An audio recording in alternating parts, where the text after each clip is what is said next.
अस्सलाम वालेकुम दोस्तों, कानून और अदालत टीवी में खुशामदीद। मैं हूं मोइन अहमद एडवोकेट। वीडियो शुरू करने से पहले मैं थोड़ा अपना तारफ़ देता चलूं। उसकी वजह यह है कि बहुत सारे मेरे दोस्त जो व्यूअर्स हैं, सब्सक्राइबर्स हैं, वो अक्सर मुझसे क्वेश्चन पूछते हैं मेरे एक्सपीरियंस के हवाले से, मेरी प्रैक्टिस के हवाले से कि आप कहाँ से बिलोंग करते हैं। तो मैं लाहौर में प्रैक्टिस करता हूँ, एडवोकेट हाई कोर्ट हूँ, 12 साल का एक्सपीरियंस है अल्हम्दुलिल्लाह। मैं फैमिली के, कॉन्स्टिट्यूशन के, सिविल के, क्रिमिनल के, सर्विस के, लेबर के और टैक्स के तमाम किस्म के जो केसेस हैं वो डील करता हूँ। और जो मेरी स्पेशलिटी है वो सिविल केसेस की है, यानी कि कॉन्स्टिट्यूशनल कोर्ट्स में जो अपीलेट जुरिस्डिक्शन के केसेस हैं वो डील करता हूँ, और ट्रायल के जो सिविल कोर्ट के केसेस हैं वो डील करता हूँ।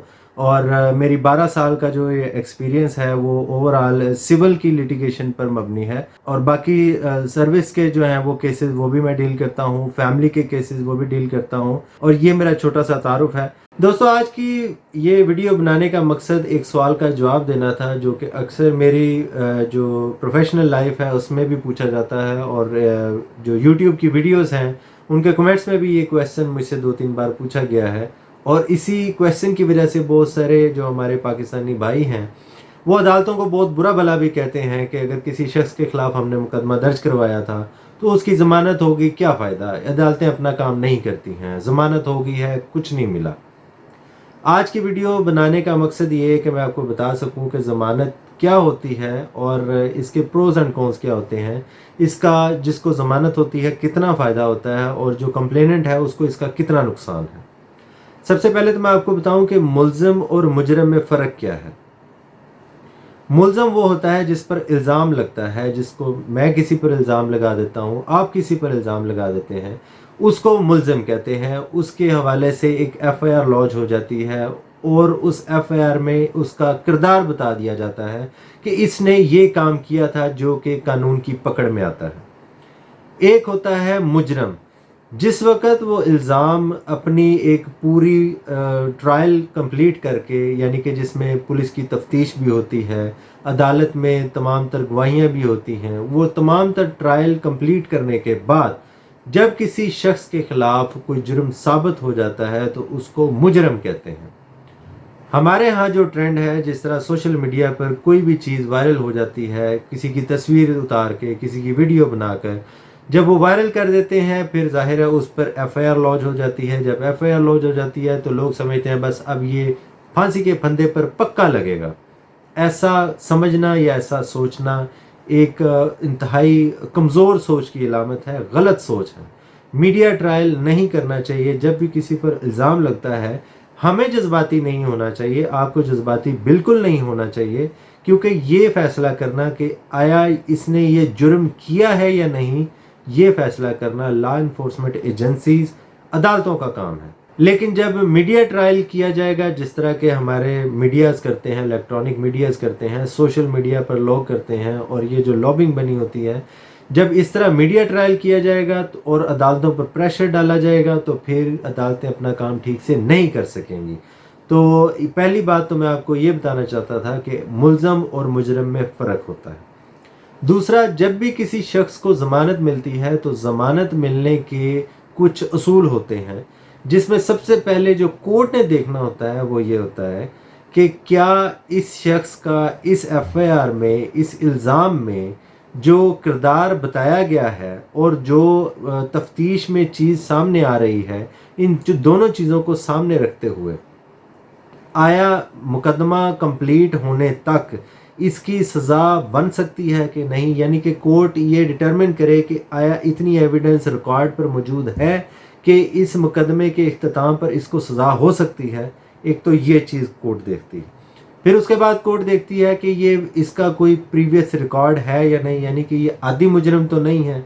यानी कि जिस तरह के चर्च के मुकदमात में अक्सर आता है कि जी इस पर 5 मुकदमात पहले भी चल रहे हैं, अब इससे 1 किलो चर्च बरामद हुई है, इससे पहले इतनी किलो हुई थी, उससे पहले इतनी किलो हुई थी, सज़ा बेशक किसी में नहीं हुई लेकिन इस पर पर्चे सारे हुए हैं। तो ये मैटर भी कोर्ट कंसिडर करती है, ये फैक्ट भी कंसिडर करती है। उसके बाद अगर कोई स्टूडेंट है, उसका कोई बहुत ही शाइनिंग स्टार है, वो अच्छा पढ़ने वाला है, इस तरह के मुकदमात में मुलव्वस हो जाता है, कोर्ट ये चीज़ भी कंसिडर करती है। इसके अलावा उसकी अदरवाइज रेपुटेशन कंसिडर करती है। इन शॉर्ट कोर्ट सिर्फ एक चीज़ को देखकर बेल ग्रांट नहीं करती, बहुत सारी चीज़ें हैं जिनको सामने रखते हुए कोर्ट ज़मानत देती है। और ज़मानत क्या होती है कि कोई शख्स उसके बिहाफ पर यह ज़मानत देता है कि ये शख्स जितनी भी तफ्तीश होगी, जो कोर्ट में मुकदमा होगा, हर डेट पर ये यहाँ पर मौजूद होगा और तमाम तफ्तीश में ये कोऑपरेट करेगा। वो मालियती भी हो सकती है, श्योरिटी मुचलका जिसको कहते हैं, वो प्रॉपर्टी के डॉक्यूमेंट्स हो सकते हैं, और अगर कोई छोटा मोटा क्राइम हो तो गाड़ी के डॉक्यूमेंट्स हो सकते हैं, और साथ जिसके नाम पर वो प्रॉपर्टी या गाड़ी होती है उसकी श्योरिटी होती है। तो सबसे पहले तो ये ज़िम्मा लिया जाता है उस शख्स के बिहाफ पर कि ये कोर्ट में पेश होगा। तो ज़मानत से कोई भी शख्स बरी नहीं होता, उसको वक्ती तौर पर रिलीफ मिलता है कि आप जब तक केस का फैसला नहीं हो जाता आप जेल में ना रहें, और ये हर मुकदमे में नहीं होता।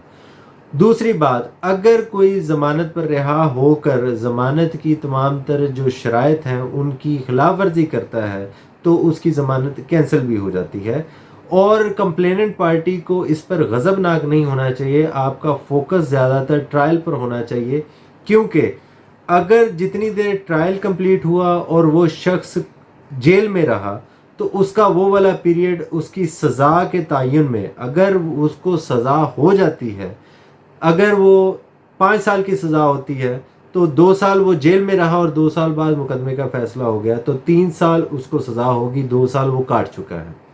इसी तरह अगर वो बरी हो गया, कोर्ट ने उसको बरी कर दिया और वो जेल में रहा, तो वो जितनी देर जेल में रहेगा उसका वो आकर हर्जाना आपसे मांग सकता है। तो जेल में रहने से आपकी सिवाय अना की तस्कीन के, या आप कहें कि मैं सबके सामने खुल के कह सकता हूँ कि किसी में इतनी जुर्रत नहीं कि मुझसे कोई छेड़छाड़ करे, नहीं तो फिर उसका ये हशर होगा, सिवाय इस चीज़ के आपको इसका फ़ायदा नहीं है। मुकदमे का फ़ैसला जब तक नहीं होगा उसकी ज़मानत या उसके जेल रहने का कोई फ़ायदा नहीं है। आप उसके मुकदमे का फ़ैसला करवाएं, अगर वो जेल में हुआ तो उसकी डिडक्शन हो जाएगी, और अगर वो जेल में ना हुआ तो कोर्ट उसको जेल में डालकर उसकी सज़ा पूरी करवाएगी। तो ज़मानत किसी भी शख्स की आज़ादी नहीं होती, बल्कि एक कुछ वक्त के लिए उसको कह लें कि मुकदमे की कंप्लीशन तक, ट्रायल कंप्लीट होने तक उसको ये रिलीफ दी जाती है कि वो जेल में ना रहे।